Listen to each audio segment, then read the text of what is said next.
Well, today I want to talk about something that's really vital when it comes to your leadership, and that is how to keep your team motivated. Team motivation, it is such a contributing factor to the success of your organization, to the fulfillment of your team, and quite frankly, to your sleep. If I can just be super real, you want to lead a team that you know that is inspired, that is motivated, and there are some things as a leader that we must do to to fuel that motivation, to fuel that inspiration.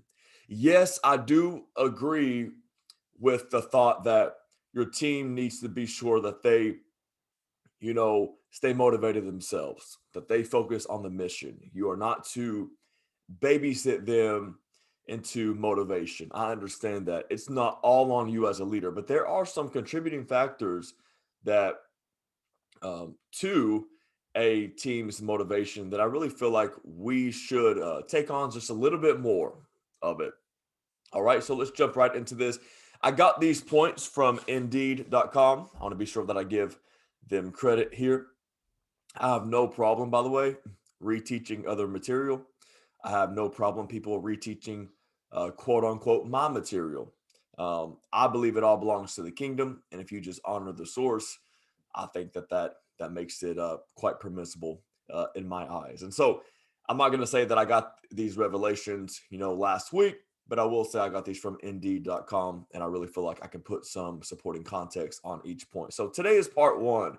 There are going to be 3 or 4 parts of this, and so, but I want you to really think through each one. So I'm going to give you 7 of them today. Okay. And again, I encourage you to ask questions as you please. Well, we'll do them at the end. But so, number one, empower your team.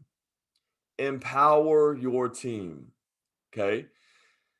So, resource them, give them thoughts to think about, remind them of the vision, gather them in rooms, give them an encouraging word, give them tools to work with, equip them. You can even use it somewhat synonymously with equip. Equip them. You want to empower your team. You are their leader. So pour into them as much as you can, all that you can. Whatever it translates as in your context, just be sure that you do your best to empower your team, to motivate them, to inspire them as a team. Speak to them. Hey, when you cast vision, have a rally moment. Talk about how important teamwork is. One of my favorite acronyms for team is TEAM. Together, everyone accomplishes the mission. Together, everyone accomplishes the mission. Or you could say, together, everyone accomplishes more. So we need to be sure that we teach how to be a team player, right? How to be a team member, how to be another link in the chain. Teaching these things, okay? So empower your team and equip them, encourage them corporately as a team when they're all together. Also teach them how to be a team member because not everybody knows how to be a team player, especially if they come from the world of individual sports. You know, they don't really know how to be a team player, and so we need to be sure that we teach them how to be that. Somebody on my team yesterday was thanking me for something that we didn't have to do. Me and a couple others stepped up and did. It was their responsibility to do it, but he texted me and he was like, "Brother, thank you for stepping up and doing this. You didn't have to." And all I shot back to him was the word team because I understand team dynamic. I understand that, you know, there might be moments as well where I need you to step up, right? And I need you to be a team player. And I need to know that my team is in my corner, you know, and my team has my back. And so, anyways, I feel like I could really do a 10-part teaching on team and how to be a team player. But my point here, number one, let me keep it in this teaching before I get way off. Number one, empower your team. Okay. Number two, empower individually. So yes, in a corporate sense, in a room, empower your team, but one on one, maybe at your desk or in the hallway or via text, empower your team members individually. So speak to them in their specific department with their specific responsibility, according to their tasks, according to their position, or even in accordance to their character. Empower them as a person, not just as a player. Okay. Yes, empower them again as a player, but for sure, empower them as a person. Speak life over them individually. Care for them. Especially if you are in the kingdom business like myself. We want to make sure that we empower, that we don't miss the one-on-one settings, you know. And I understand that when you get to certain positions, it can get tough to have a lot of these. But that's why structure is important, and you have a certain type of structure that still allows you to have one-on-ones, you know. So if you are CEO, you might not be able to have one-on-ones with all the admins. You might be able to, and that would be great, but there might be a certain scale that your business gets that you don't necessarily have the time to be with. I'm not saying the admins are lower in rank. I'm just saying in the hierarchy, in the structure of it all, you need to be sure that you set up a structure that the admins still get the one-on-one empowerment. It might not be from you. You might be more with this with the C-suite people and empowering your leadership team. But my point is, this is where structure comes in play. To be sure as a leader that everybody under your oversight, or everybody I'll say in your structure, in your business model, gets empowered individually. Don't let anybody get overlooked. Every person on your team matters. Every joint supplies, right? So empower individually. And again, if you have specific questions in regards to specifically your organization in that context, I'd love to maybe speak more to that. If you feel like it needs to be an offline question, feel free to follow up with me after this call. And I would love to give you specifics on how you can empower every person that is in your structure. I understand that this is a very generalized type of leadership teaching. So again, leaders have a way of hearing this teaching, and picking up what the instructor's teaching and applying it to their context. Okay, next one. Encourage teamwork. I already hit on this a little bit, but man, teamwork matters. So encourage that. I would also say lead by example. Show how to be a team player.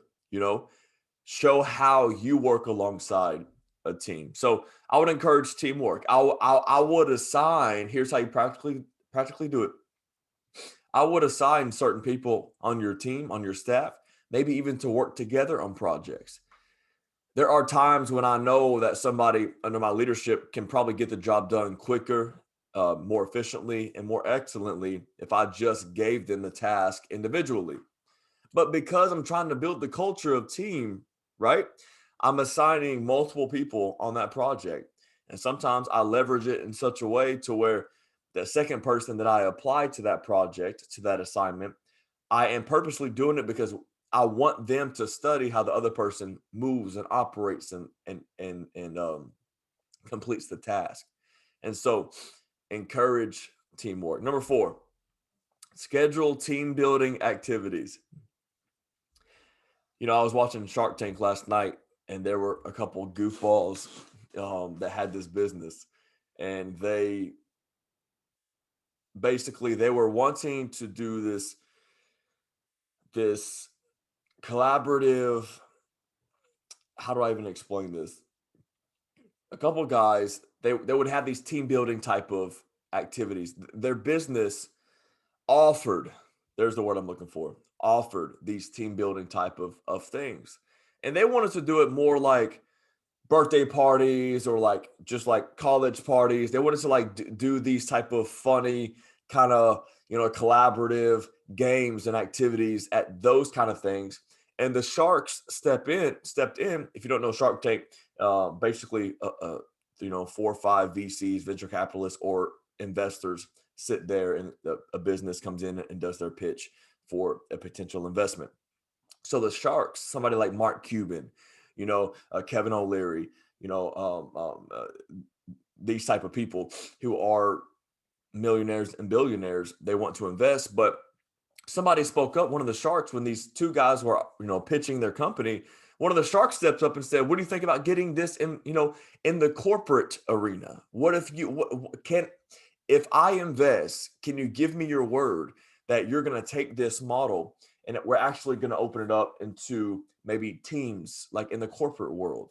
Instead of just doing party to party, why don't we do these team building things in businesses, with staffs and stuff like that?" And one of the other investors was like, "We're constantly doing these team building things and we're running out of ideas."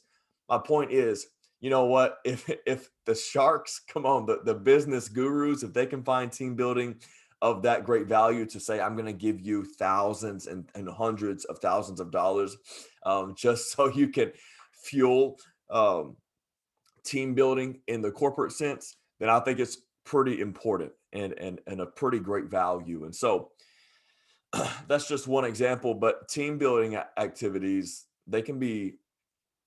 they always, not always, 8 out of 10 times, I would say they start awkwardly. They're weird. Nobody feels like doing it, especially my kind of personality. If you know me, I'm just like, let's just work. Just keep your head down and work. This is why we need people. I know on this call, like Michael, who has a little more fun, and he can still work. He has a work ethic, but he knows how to still be fun. And so anyways, like the other day we did the human knot. It's just like a little bit of a team building thing. And at the end of it, I think that you just learn a lot when it comes to team building. And let me say this, as a leader, there's that old saying that soldiers fall in rank. And it comes from the thought of, you put a bunch of soldiers in the room and you give them a task, and essentially you see who is who. You see who the brain is, who the leader is, who the outspoken one is, who's a secret weapon in the room. The soldiers naturally will fall in rank.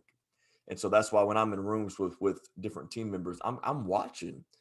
I'm looking beneath, what maybe is visible to the eye, and seeing who's in rank here, who is what. And I want everybody to be themselves in the truest form, but I'm starting to categorize people in my mind. Okay, he's that person, he's that person, he's that person, she's that person, she's that person, she's that.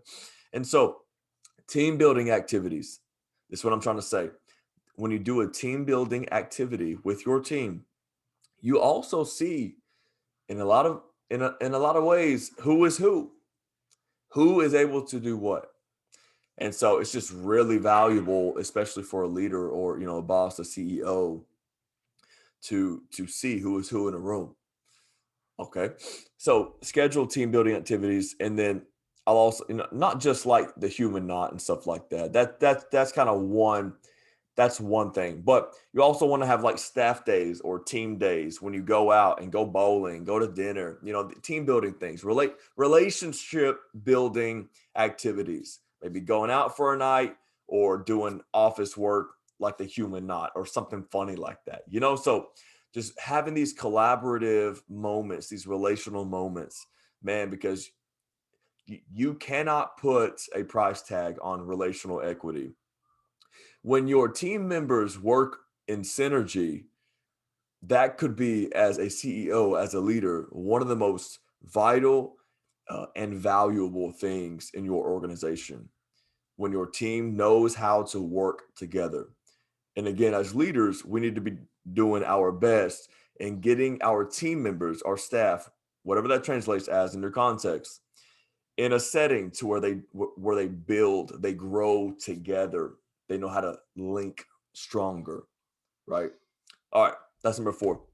Number 5, this one right here. Ooh, I could go off. Not off, but off. I could go off. Number 5, maintain a positive work environment. This is culture. This is basic cultural stuff. As a leader, in many ways, you have what you allow. You have what you allow. I want you to write that down. Write it on your heart. Remember this the rest of your life. I think Pastor Brian Houston might have said this. You have what you allow on your team, in your culture. If you don't want it, don't allow it. Don't put up with it. Don't deal with it. Don't put up with it. Right? So I'm reading this book right now called The Culture Code. Just got it in yesterday. I've heard it's a very good book, all the way if you are a business leader, even a ministry leader. Um, but I am a oh I'm a stickler on culture. It's big. It's big, and we can really talk more about culture in the future. Maybe we've already talked some about culture, but essentially, positive work environment, that's culture, right? It's culture is essentially harvest. Culture is a combination of what you create and what you allow.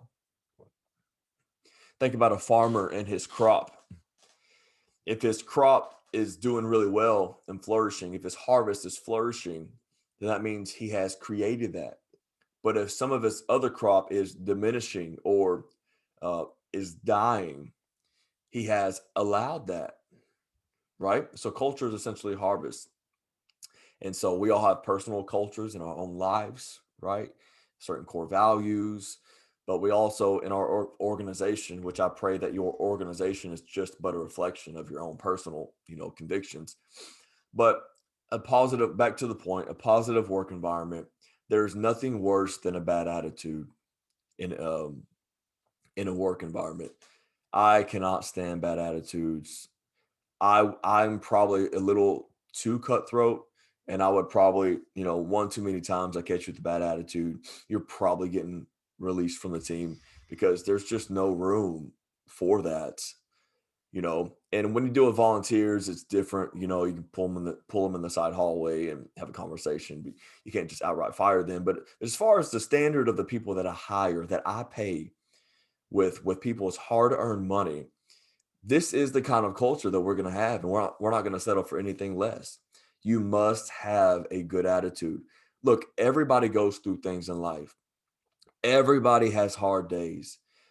More people have hard days than what you could even see on their face. You know, you on this call, you watching this video right now, you could have had a hard day this morning. Yesterday could have been a very bad day for you. But we just need to make sure, all of us, that when we go to work, when it's time to put our hands to the plow, that we fuel the culture of positivity, of optimism, of energy. Man, let's just put it on. Let's do this. We can handle our attitudes, of course, later on. That's why we need to make sure that we have community. But not everything in your personal life should infect or invade, rather, your professional life. We need to make sure that when it's time to put the boots on and get the jacket on, or whatever that looks like, that it's time to go. It's time to work, especially when you're working for a higher mission, a great vision, especially kingdom vision. Man, let's go. The Lord will give you the grace for it. And again, we have the right to have bad days, but we don't have the right to allow our personal bad days to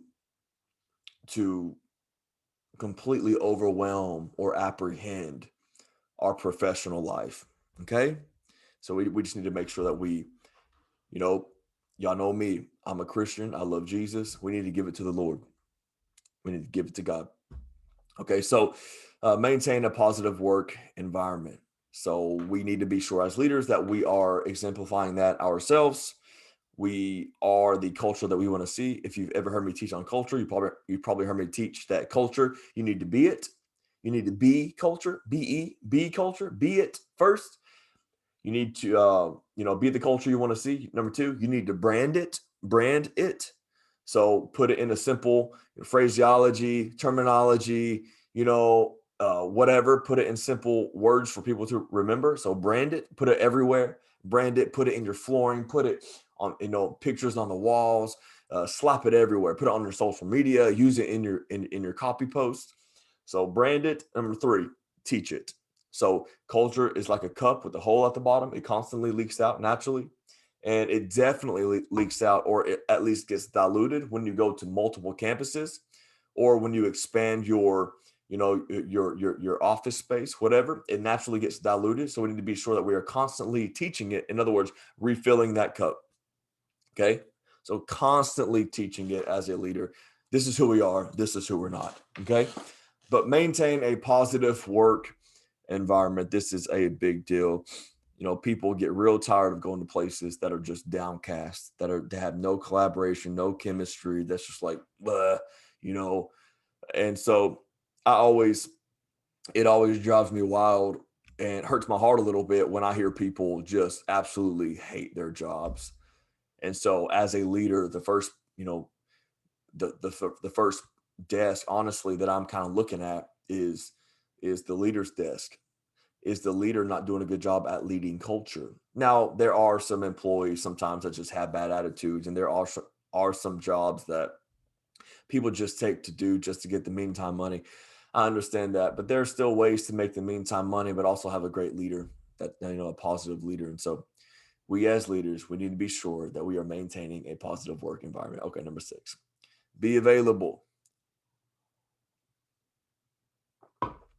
Whether it is FaceTime calls, text, emails, Slack, Microsoft Teams, whatever it might be, however it translates to your world, do your best to be available to the people who you directly oversee.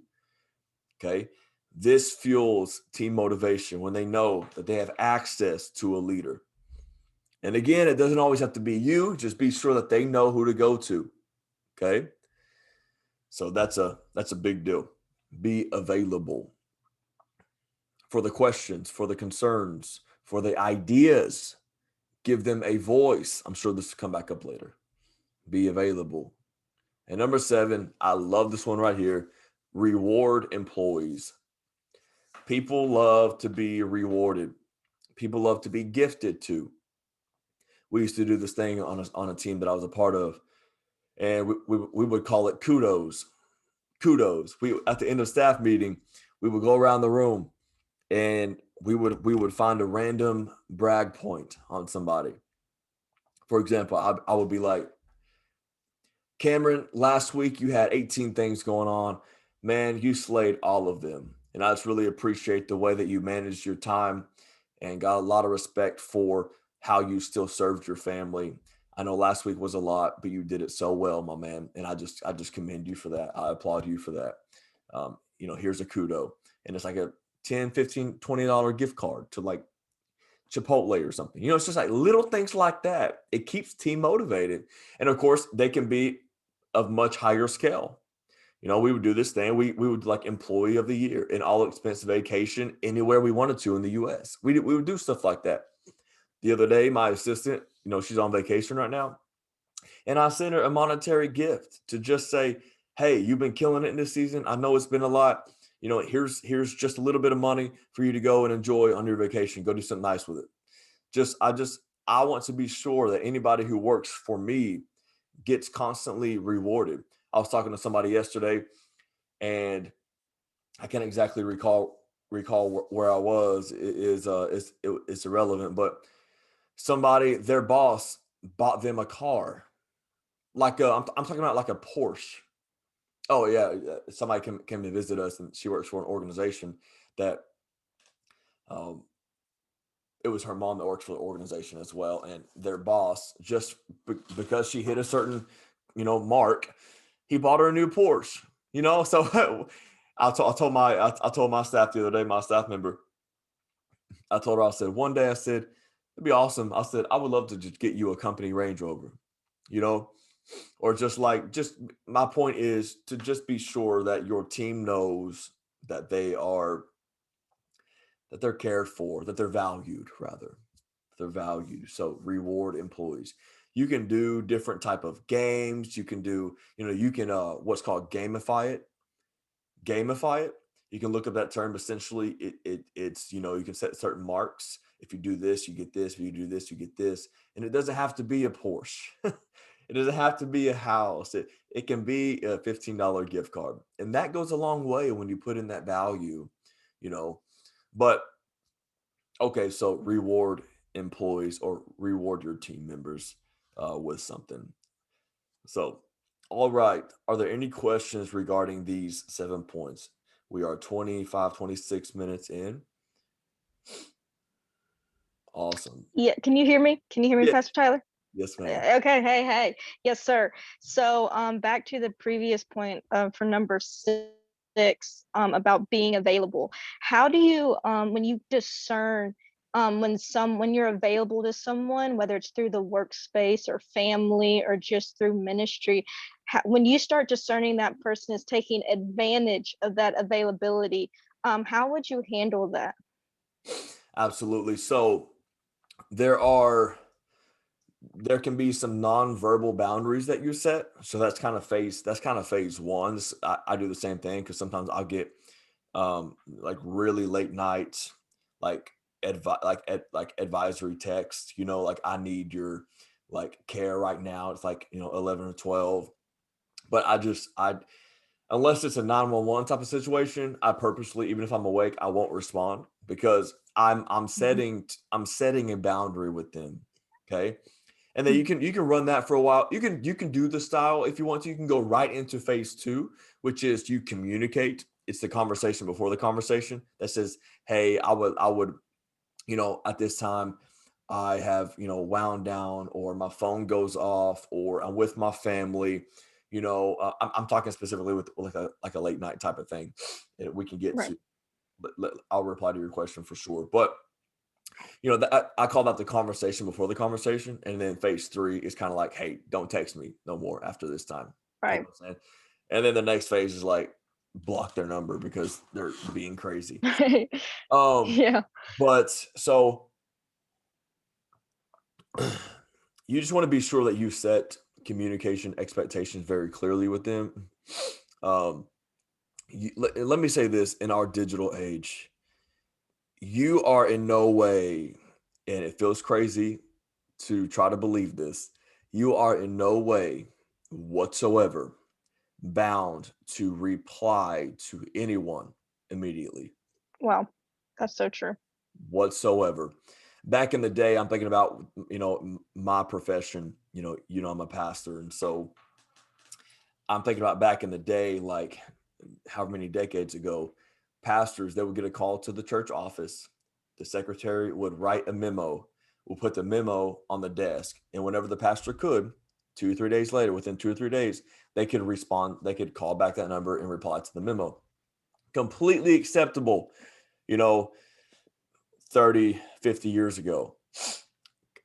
I know that it's almost not acceptable anymore because we have text and email, and it's like Mm. people expect they text and they wait for a reply. That's why I've turned off my read receipts, because I don't want you to know Oh, when okay. I read it that just because I read it doesn't mean I'm in a place to reply to it. Most of the time I wait to reply because That's I good. want to give you a reply that you deserve, right? So Right.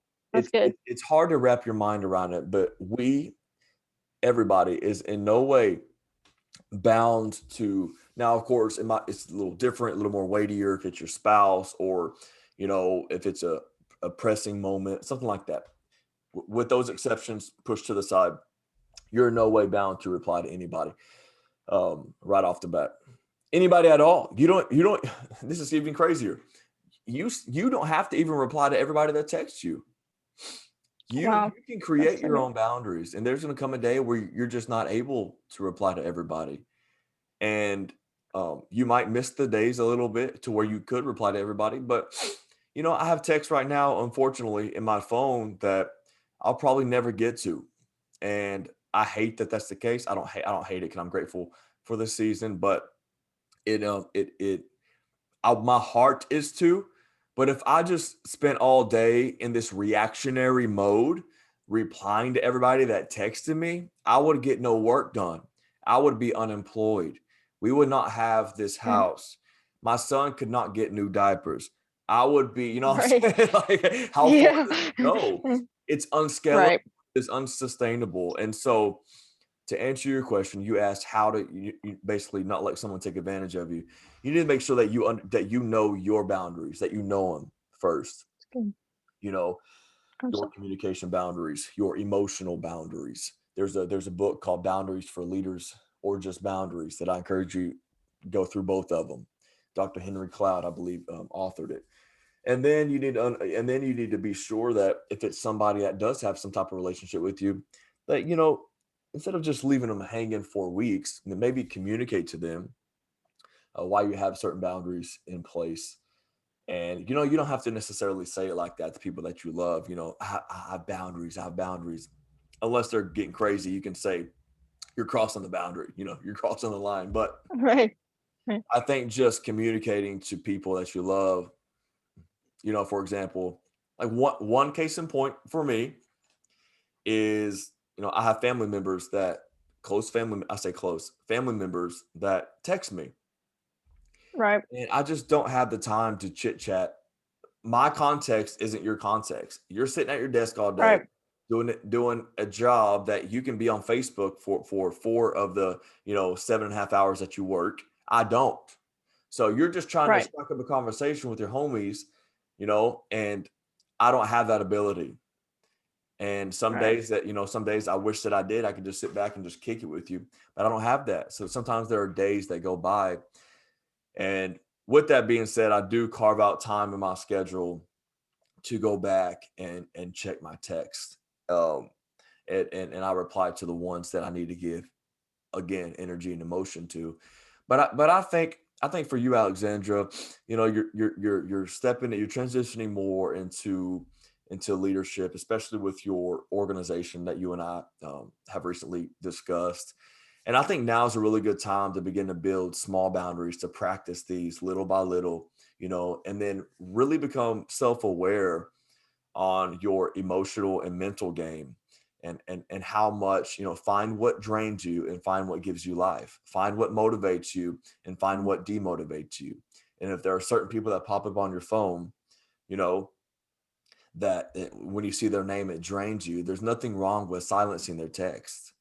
you know That's so there's true. nothing wrong with not replying.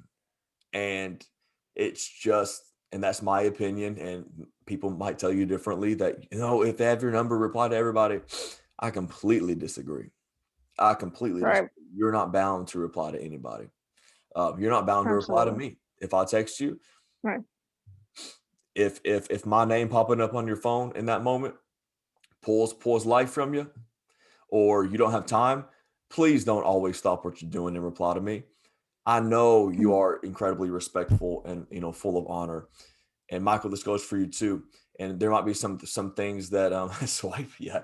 There might be some things that are pressing, maybe, that we need to discuss. But like yesterday, I was just being a goof, and I was tired after church, and I went to FaceTime a couple of our interns, just to mess around.